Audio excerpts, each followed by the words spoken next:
The old man's hand trembled so violently that the coffee sloshed over the rim of the thick ceramic mug, creating a dark, spreading stain on the paper placemat. He didn't seem to notice.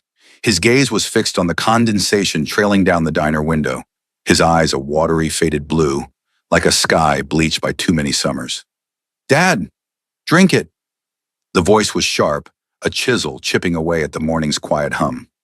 Clara, polishing the stainless steel counter until it gleamed under the fluorescent lights, felt her jaw tighten. It was a reflex she developed over the past 6 months. Every Tuesday morning, 9 o'clock sharp, the son, Rick, would steer his father, Arthur, into the corner booth, the one with the cracked red vinyl that nobody else wanted. Rick, with his crisp shirts and expensive watch, looked like he belonged in a downtown high-rise, not a roadside diner that smelled perpetually of bacon grease and burnt coffee. Arthur, in his threadbare cardigan and trousers that hung loosely on his frail frame, looked like he was slowly disappearing.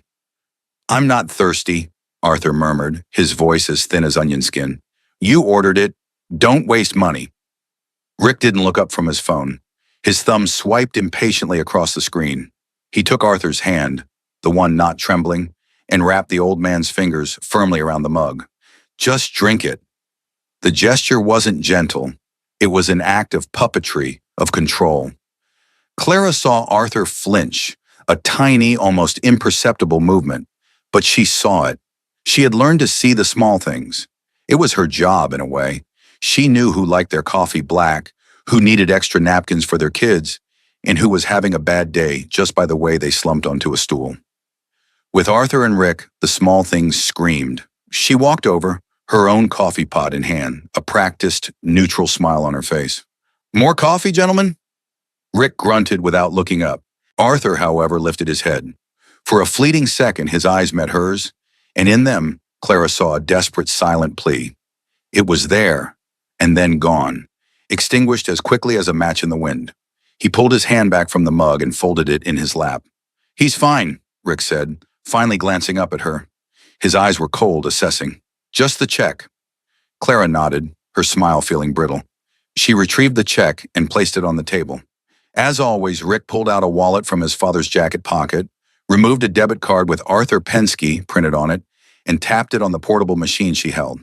The transaction was approved in a beep. He never used his own money. As they got up to leave, Rick's hand on Arthur's elbow was a vice. He steered the old man toward the door, their movements stiff and unnatural. Arthur stumbled slightly on the worn linoleum, and Rick yanked him upright with a muttered curse. The bell above the door chimed their departure. The diner settled back into its usual rhythm, the clatter of cutlery, the low murmur of conversations. But for Clara, the silence in the corner booth was deafening. She walked over to clear the table and saw the coffee, still nearly full, now cold.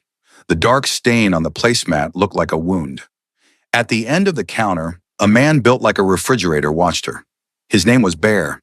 He'd been a regular for years, long before Clara started working there. He owned the auto shop down the road. Leather vest, tangled beard, arms covered in faded ink. He was the kind of man people crossed the street to avoid. But Clara knew him as the guy who always ordered the lumberjack breakfast, left a $5 tip on a $10 bill, and read paperback westerns with a quiet intensity. He never said much, but his eyes missed nothing. He caught her gaze and gave a slow, deliberate nod toward the door. It wasn't a question, it was an acknowledgement. He saw it too. A week passed, then another. The Tuesday ritual continued, a grim pantomime of care. Rick would order for his father, always oatmeal and black coffee, and then ignore him. He'd take calls, his voice low and urgent, words like power of attorney and liquidating assets drifting across the diner. Arthur seemed to shrink with each visit, his silence growing heavier, his gaze more distant. One Tuesday, Rick was particularly agitated. He'd spent 20 minutes on the phone in the parking lot before coming inside, his face a thundercloud. He barely spoke a word to Arthur, just pushed the bowl of oatmeal in front of him. "Eat," he commanded. Arthur picked up his spoon, but his trembling was worse than ever. The spoon clattered against the ceramic bowl, a frantic, unsteady rhythm. A few sticky globs of oatmeal splattered onto the table.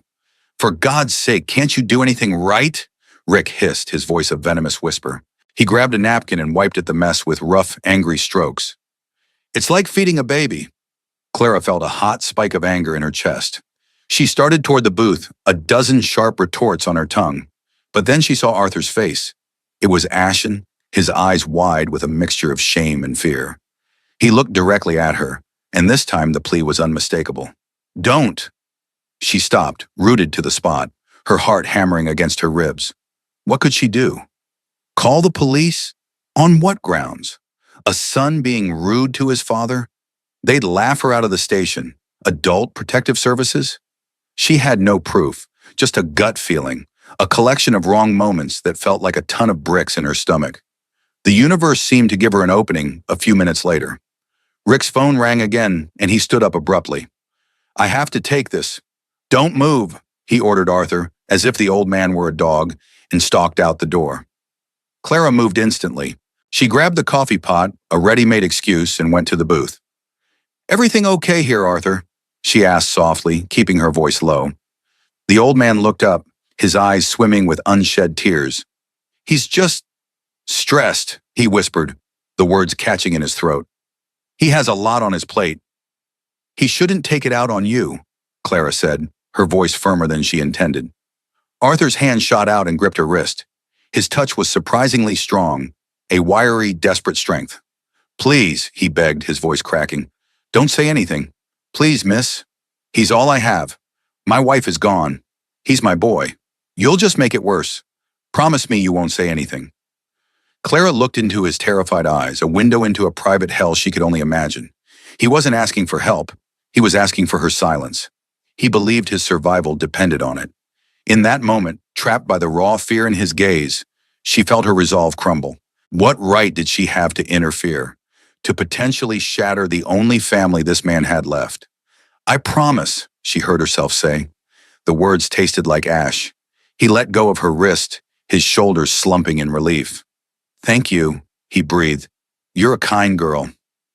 When Rick returned, his mood hadn't improved.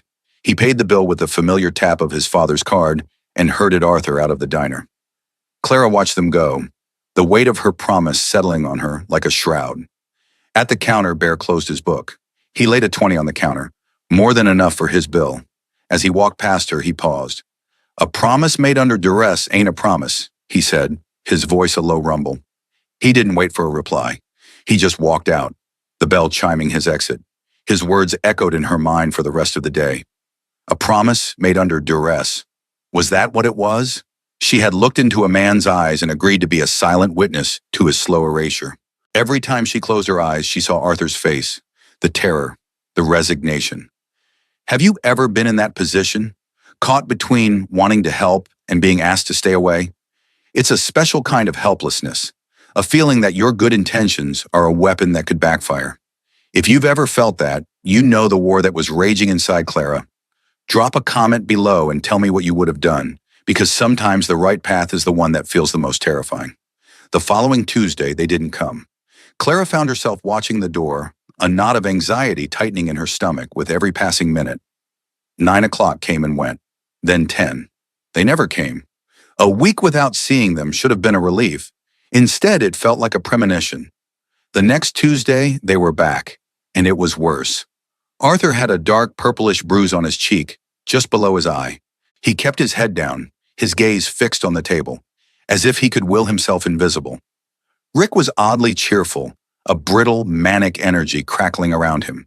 He ordered pancakes for his father, a deviation from the routine that felt more sinister than comforting. Celebrating, Rick announced to no one in particular. We finally got all the paperwork sorted. The house is sold, moving Dad into a much more manageable place, simpler for everyone. Clara's blood ran cold. The house. Arthur had once, in a rare moment of conversation, mentioned the house his wife had loved, the garden she had tended for 40 years. Now it was gone, sold from under him by the son using his own money to buy him tasteless oatmeal. Arthur didn't touch the pancakes.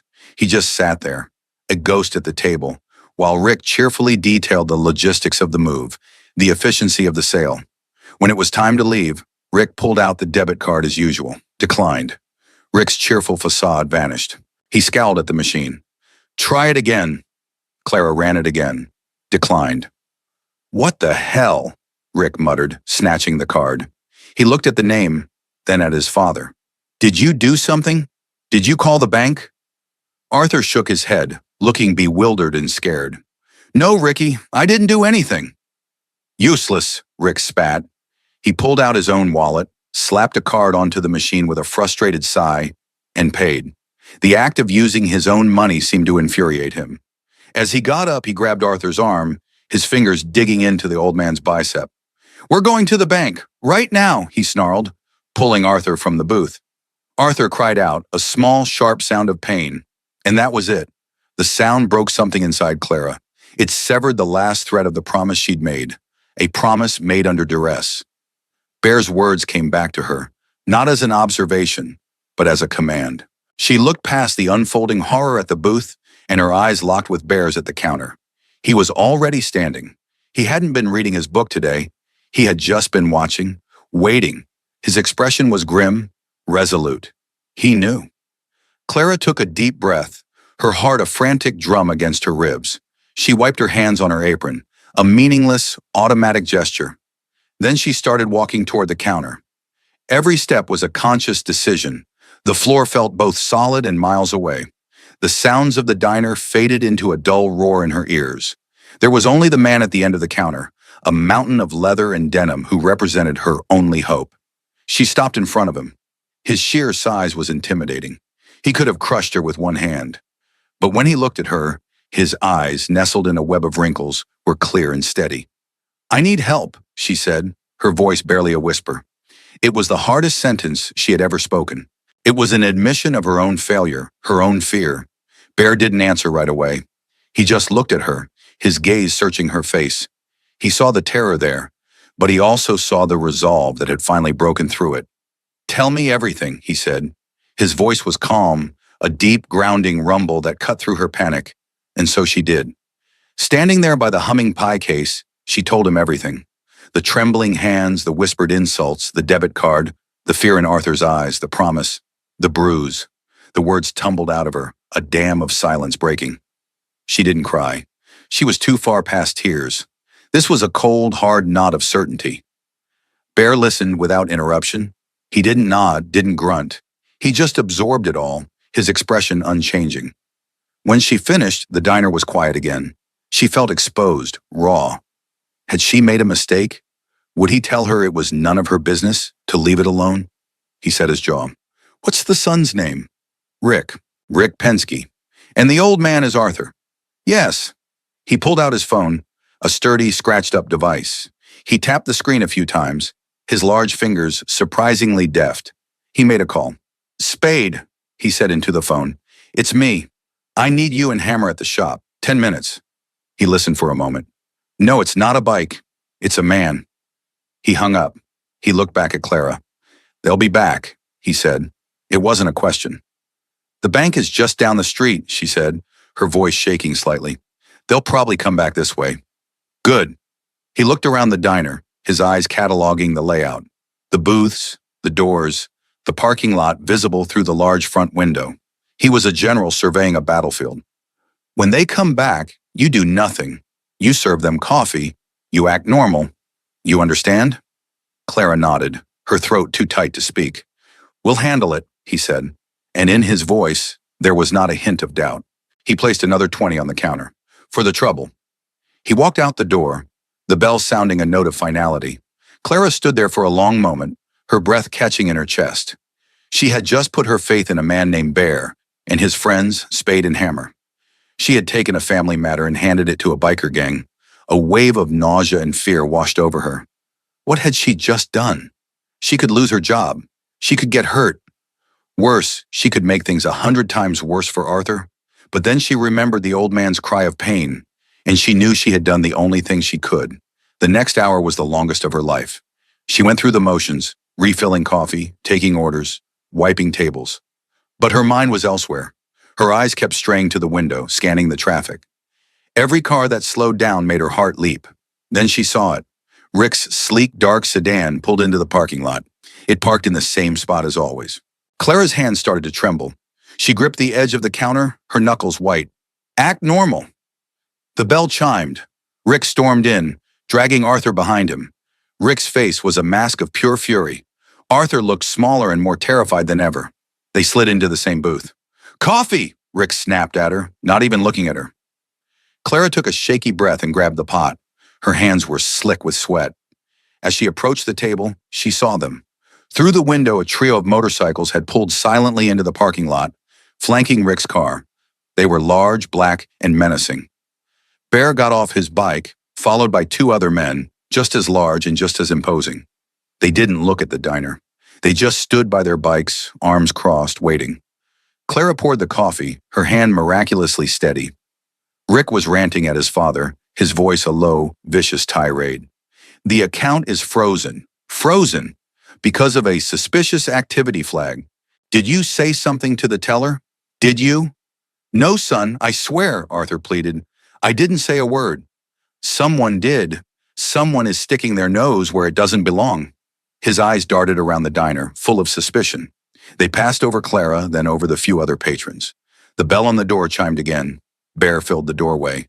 He was flanked by Spade and Hammer. They didn't say a word. They just stepped inside, letting the door swing shut behind them. They moved with a slow, deliberate purpose that commanded the attention of the entire room. The low chatter in the diner died. All eyes were on them. They didn't look for Rick. They didn't scan the room. Bear's eyes went directly to Arthur. He walked toward the booth. Not with aggression, but with an unnerving calm. Spade and Hammer took up positions by the door, silent sentinels. Rick looked up, his rant cut short. He saw three enormous bikers heading for his table. A flicker of fear, then arrogance crossed his face. "Can I help you?" he demanded, puffing out his chest. Bear ignored him completely. He stopped at the edge of the booth and looked down at Arthur. His voice, when he spoke, was surprisingly gentle. "Arthur Pensky?" Arthur looked up, his eyes wide with terror. He nodded, a tiny, jerky movement.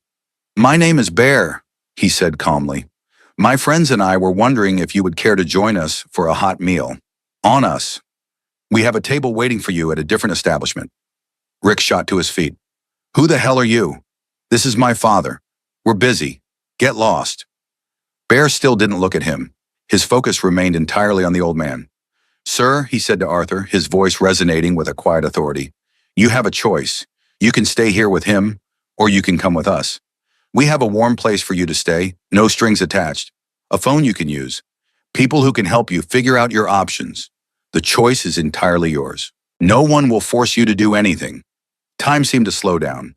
Every person in the diner was holding their breath. Clara felt like her heart was going to beat out of her chest. This was the moment, the pivot point on which a life would turn.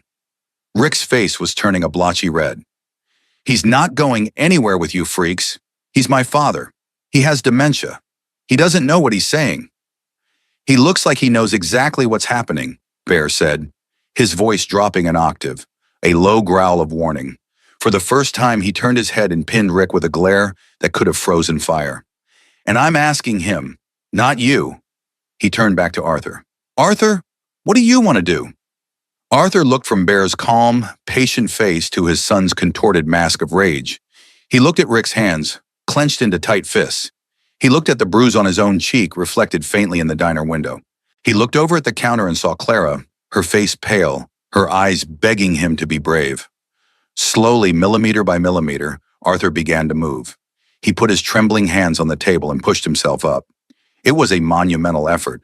He swayed on his feet, his frail body a question mark of indecision. "Dad, you sit down right now," Rick commanded, reaching for him. Before his hand could make contact, a different hand, large and covered in tattoos, gently settled on Arthur's shoulder, steadying him. "It's okay," Bear said softly. "We've got you." And with that, Arthur took a step, then another. He walked away from the booth, away from his son. He walked toward the three bikers, toward an unknown future that had to be better than the prison of his present. Rick lunged after him. "You can't just take him." Spade took one step forward, blocking his path. He didn't touch Rick. He didn't threaten him. He just stood there, an immovable object. "He made his choice," Rick sputtered, his face a mixture of fury and impotence. He was used to being in control, to being the one who intimidated. Now he was just a man in a booth, utterly powerless. Bear walked with Arthur to the door. As they passed the counter, Arthur stopped. He turned to Clara. His eyes, for the first time, were clear. The fear was gone, replaced by a profound, soul-deep gratitude. Tears streamed down his wrinkled cheeks. "Thank you," he whispered. Clara could only nod, a lump in her throat so big she couldn't speak. They walked out into the sunlight. The bikers helped Arthur onto the back of one of the motorcycles, as gently as if he were made of glass. They wrapped a jacket around him and put a helmet on his head. Then, with a roar that shook the diner's windows, they were gone. Rick stood in the middle of the diner, defeated and exposed. He looked around at the silent, staring faces. He threw a $10 bill on the table, a pathetic gesture of defiance, and stormed out. The diner erupted in quiet chatter. The spell was broken. Clara leaned against the counter, her legs feeling like jelly. She had done it. She had broken her promise. And in doing so, she had saved a man. The aftermath was quieter than she expected. A few days later, a woman from Adult Protective Services came in and asked her some questions. She told them everything she had seen. She learned that the bank teller had also filed a report after Rick's furious outburst, which had triggered the freeze on Arthur's accounts. Her voice was just one part of a chorus, but it was the one that had started the music. A week after the incident, Bear came back to the diner. He sat at the counter in his usual spot. He ordered his lumberjack breakfast. Clara's hands shook as she poured his coffee.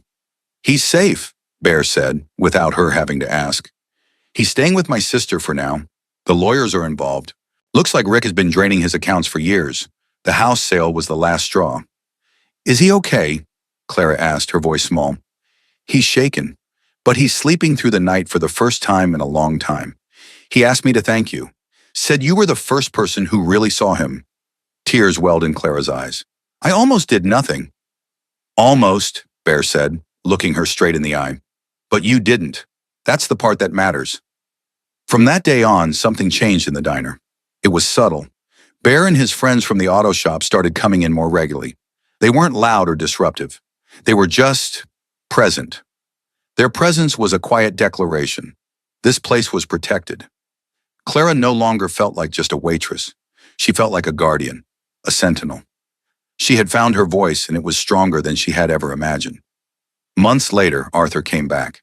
He walked in on his own, leaning on a cane, but standing tall. He wore a new coat and a warm smile.